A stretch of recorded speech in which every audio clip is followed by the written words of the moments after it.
ranging from creepy and unexplainable to absolutely horrifying and hitting a 10 on the I'm not sleeping tonight meter. Creepypastas, or urban legends, are scary stories that are supposed to be fake but sometimes feel a little too real. And no, I'm not talking about Halloween-shaped pasta. And for those of you that may have watched me before, you may be wondering why I am talking like this.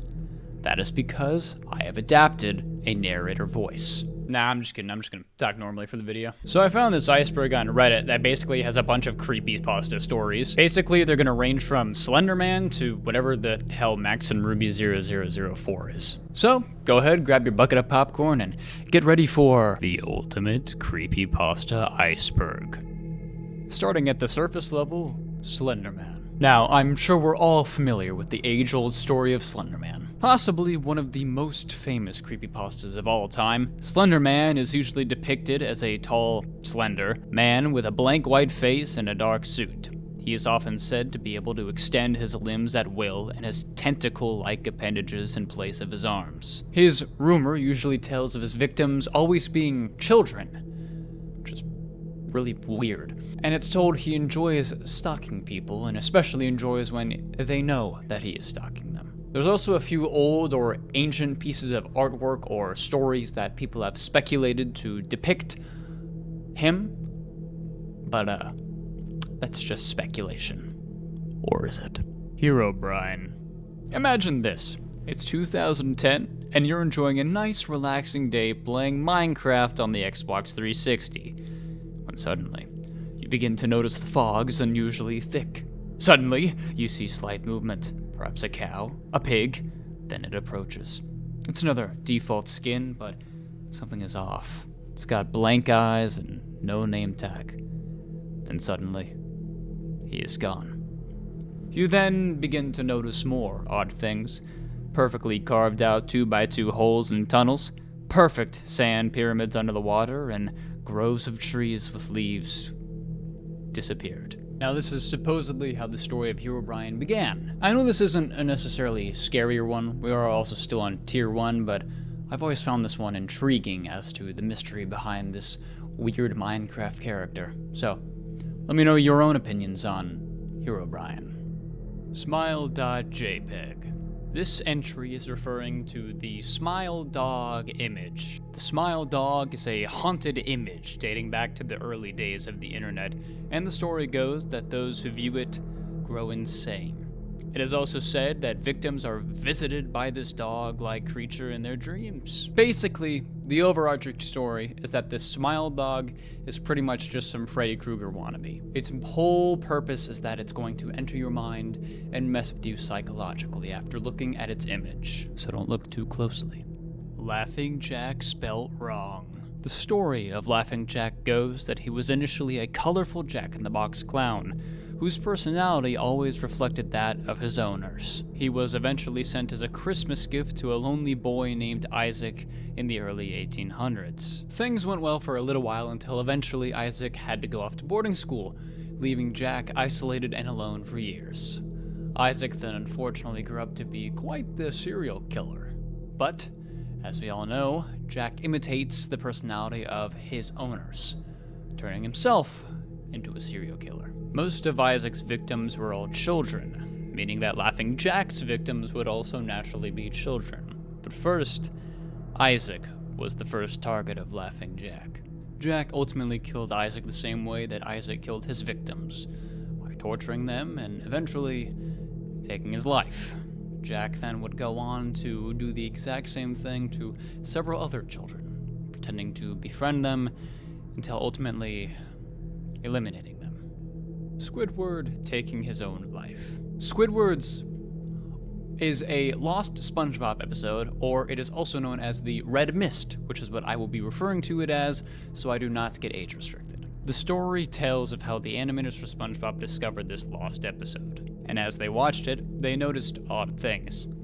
First, the picture was warbled, such as you see right now, and it opened as any normal SpongeBob episode, with Squidward playing his clarinet horrifically, and SpongeBob and Patrick annoying him.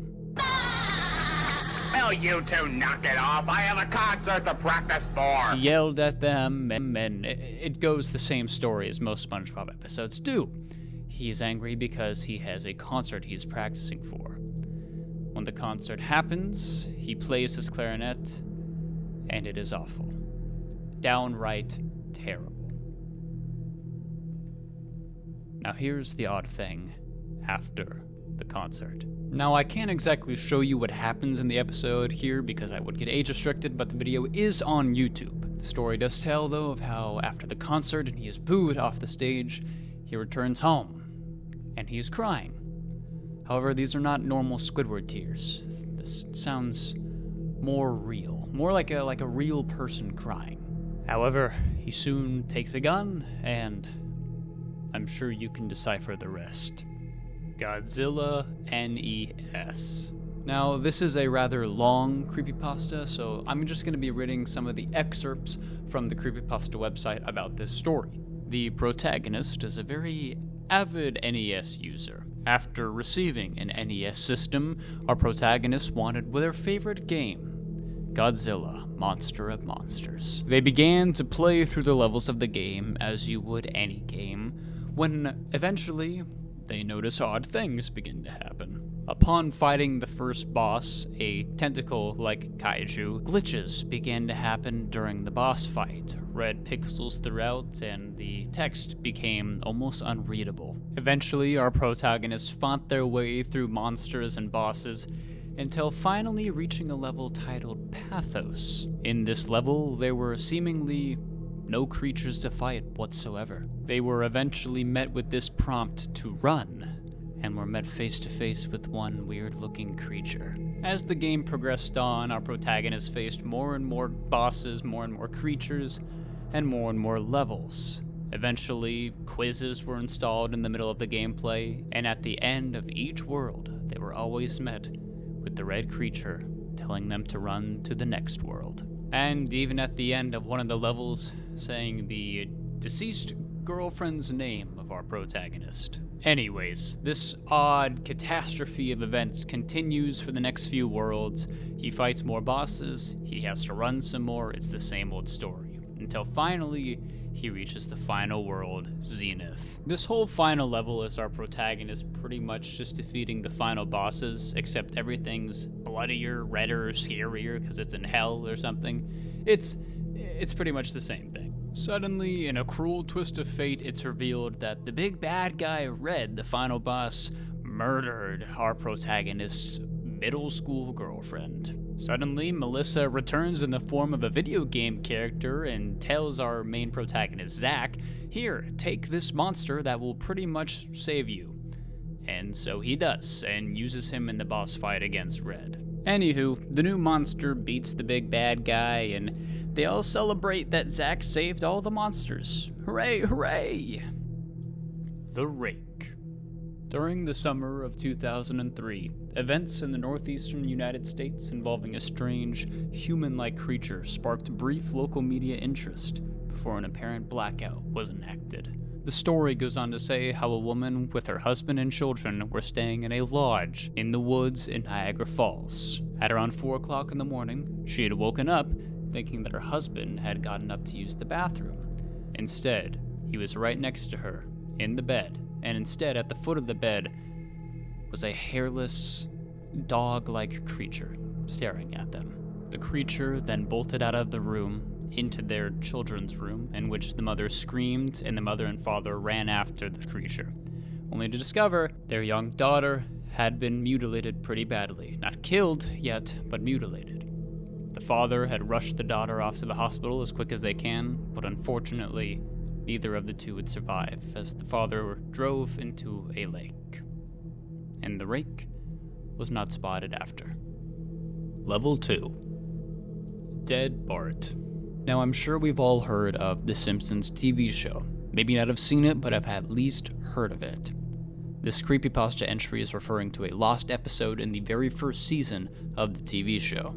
In this episode, it was written in a more odd fashion. It begins the first act of the episode with a plane taking off the Simpson family inside of it when, not even 50 feet above the air, Bart smashes a window and is sucked out of the airplane. Now, this would be normal Simpson fashion. However, when zoomed in on Bart's body after the event, it is mutilated to an almost realistic sense of death.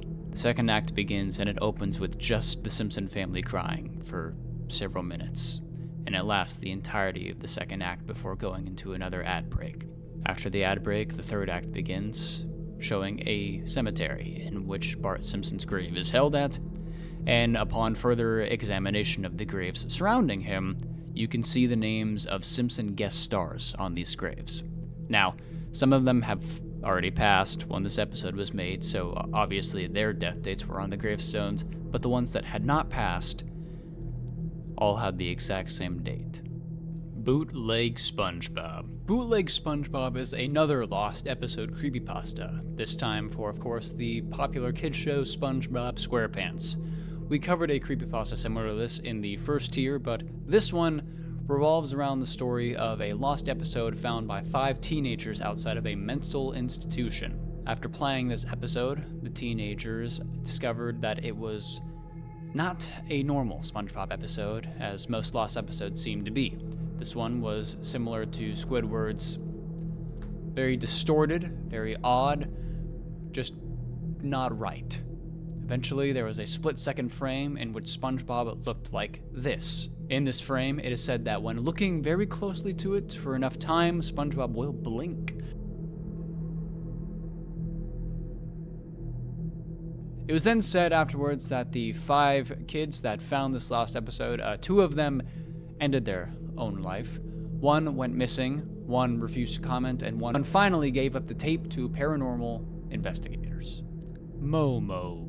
This creepypasta in particular, it doesn't exactly affect me personally. However, I was kind of there during its rise in 2018 and 2019, as I'm sure many of you were as well. But I remember prominently watching many YouTube videos on it, just how weird this thing is. Now, in 2018, a YouTuber by the name of Gloomy House released a video talking about Momo and how you can contact it on WhatsApp, and that it would leak your personal information if you did so. Sometimes it was said that Momo would send like graphic information or graphic videos and pictures to the people that contacted her. For example, there was a 14-year-old boy who was in contact with Momo who received very graphic images, so that's pretty terrifying. Later on in 2019, it was also said that Momo was the result of 2 self-inflicted deaths, as well as a 5-year-old calling the police and several other very strange disturbances and reports. I know Momo isn't as much of a creepypasta. Instead, it's more of a just kind of a scary, like weird real-world thing that did happen and actually did cause terrible things to happen. So I'm trying to be as respectful as I can about it. I apologize if I wasn't, but it was definitely a bad thing that did happen. Eyeless Jack. Eyeless Jack is probably one of the most notorious creepypasta villains, monsters, whatever you want to call them, probably in the entire genre. Eyeless Jack is usually told as a humanoid entity that eats the organs of his human victims. He's usually just wearing a hoodie and a mask with 2 gaping holes where his eyes should be. And he is commonly found at the foot of the bed of the sleeping victim. This photograph put right here is actually predating the creepypasta, so meaning the photo was made before the creepypasta. It would be about 3 years before it was actually attached to a proper story or creepypasta. Interestingly enough, the original creepypasta was actually just completely removed in wake of the Jeff the Killer one being removed for some weird reason. The original poster removed it himself before administration could get to it, so mystery to be solved today. Ben drowned. Now, this particular creepypasta is kind of a long and deep rabbit hole with an entire playlist on YouTube amassing about, I think, 17 videos. Now, as I was trying to do some research for it, I couldn't really comprehend the whole thing, so I'm gonna try and explain it as best as I can to my knowledge. If you would like me to go more in depth with this, I could make a completely separate video, although I know that there's plenty already on YouTube if you just want to watch those. From what I'm understanding, Ben Drowned is some sort of omniscient character in this haunted version of a Majora's Mask cartridge from the Legend of Zelda series. Throughout the series, our main character, which I believe is pronounced Jerusalem or something along those lines, I apologize if I butchered that, he plays the Majora's Mask cartridge, and throughout the game can definitely notice that it is definitely a more haunted, terrifying version of the game. As you progress through the story, you discover that Ben was a part of a cult, and in the cult was actually sacrificed and drowned. The cult went by the name of the Moon Children, and within the cult, Ben, like I said, was sacrificed, drowned, and is now in this Majora's Mask game. Again, I didn't really understand this one as much. I didn't go as much in depth into it because this video is taking me so long to make, and I'm really trying to get this out as fast as I can for you guys, so I do apologize.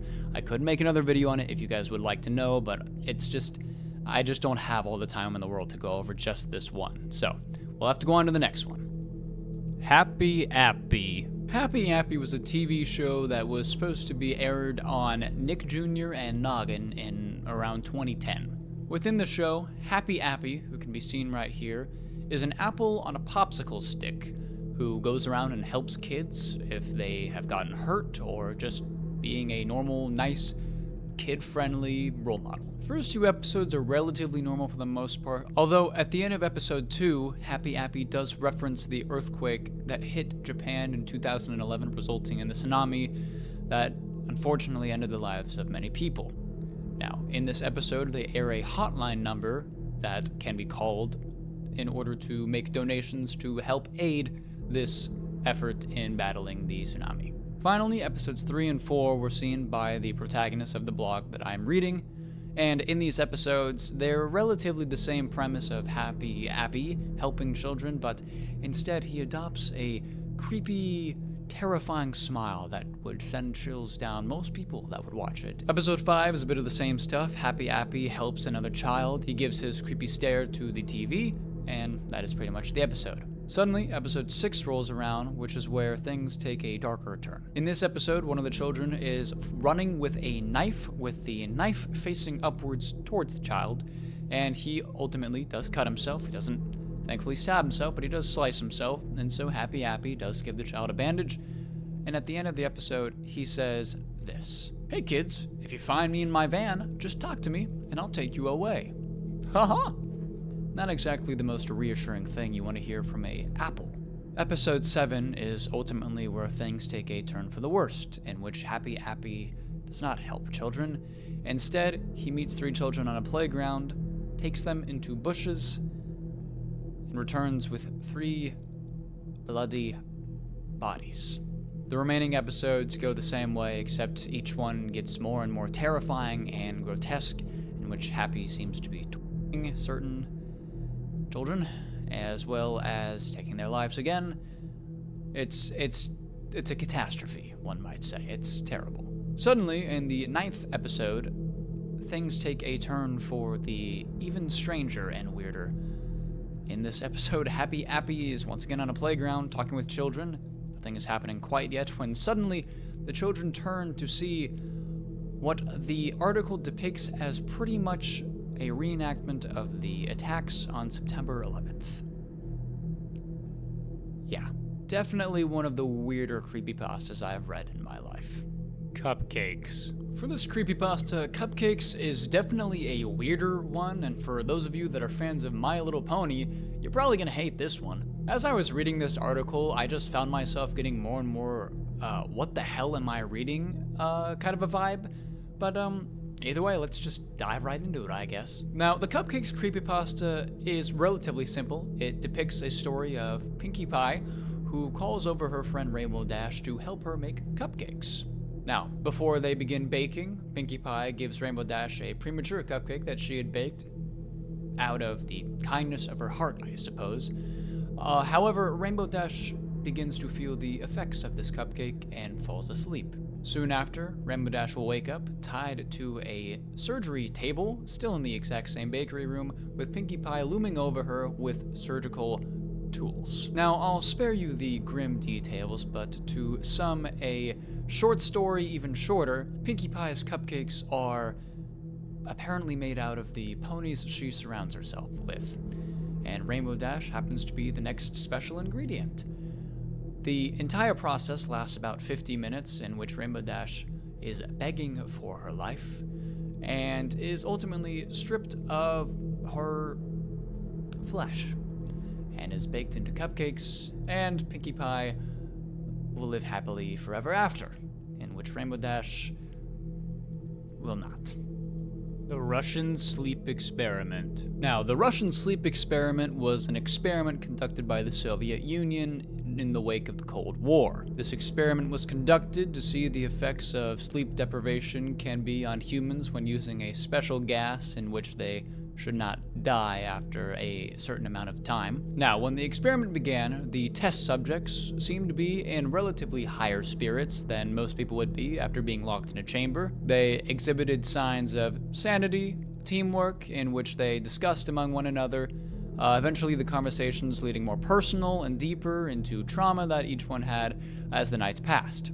Now, after a few nights, that's when things began to go much downhill. The test subjects grew relatively insane, begging for the gas, needing it for their survival, in their minds they thought, and ultimately reaching a point to where they began to attack each other and mutilate each other in various disturbing ways. Ultimately, one of the test subjects was killed, and that is when the experiment had to end, in which doctors attempted to extract the test subjects from their chamber, and were also met with the same force that the dead test subject met with the other test subjects, in which the test subjects believed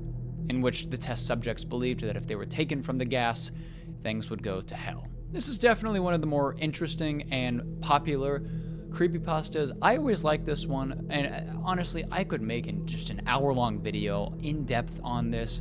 I am trying to get through these topics as quick as I can because there is a lot on this iceberg, but this is definitely one that can be explored much more. This is just kind of the tip of the iceberg, if you will. Who was Phone? Probably one of the most terrifying on this list, and I figured we would leave off with this one for this video. Who was Phone? Picture this. You're on the couch, and you're with your sweetheart, and you guys, you're hanging out, when suddenly, you get a call. You answer the phone. Suddenly a voice. Why are you kissing my daughter? Suddenly you go, your dad just called me. To which, to your surprise, the response you receive from the daughter is, my dad is dead. Who was Phone? That's the entire creepypasta. I don't even know why this is on the iceberg. It's so bad, it's funny. But I figured I'd throw it in, because why not? You know, something a little funny to leave off on, a little lighthearted. But if you think this was the scariest one, leave in the comments, scale of 1 to 10, just how scary this creepypasta was. Well, gang, I do think that's going to be it for this video. I'm just going to release this creepypasta iceberg in parts, so make sure you stay tuned for the next few parts, because this video took me forever to make, and the next one is going to take me even longer because there are even more entries to make. So stay tuned, and if you did like this video, do let me know in the comments, give me a message, thumbs up even, and have a great day. Goodbye, everybody.